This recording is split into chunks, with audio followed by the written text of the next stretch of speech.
In the first reading from the Acts of the Apostles, Paul, after being relieved or after being saved by the authority, it is said, the following night the Lord stood by him and said, "Take courage, for just as you have borne witness to my cause in Jerusalem, so you must also bear witness in Rome."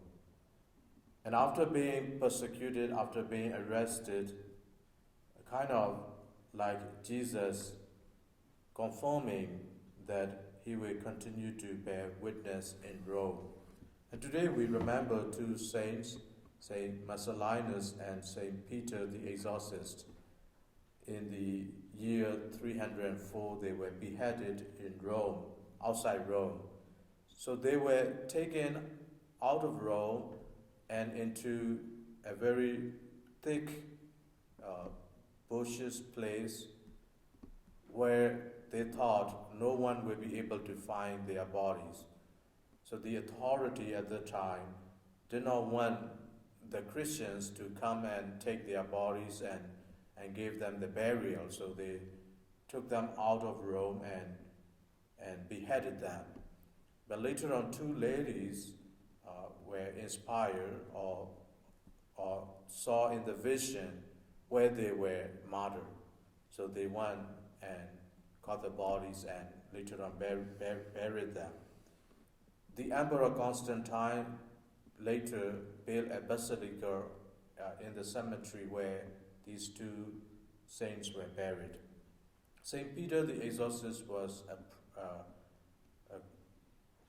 a famous man because of his piety. And even when he was arrested, he converted a jailer, Artemius, and later on Artemius was also martyred, along with his wife and daughter, Secunda and Paulina. But Secunda and Paulina were not martyred, but they were buried with him alive. And from the different accounts, we also know that there were 4 saints among the people that Peter converted. And Marcellinus was believed to be a priest, and we see his name in the Eucharistic prayer number 1. And today with the first reading where Jesus promised Paul that he will bear witness in Rome, and we see that later on Peter the Apostle and Paul, they too were martyred in Rome, and through the blood they planted the church there, and Rome became the center of the Christianity.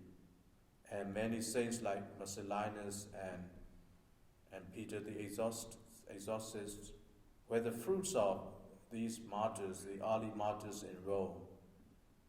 And today we are also reminded that as we approach the celebration of the Pentecost, we always need to be inspired by the Holy Spirit in everything we do.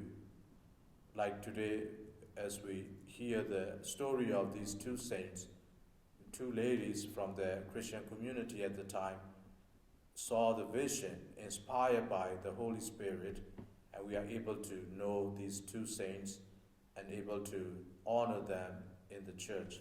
In the same way, in our own day-to-day life, as much as we are inspired by the Holy Spirit, everything we do and everything we say, we always bear fruits.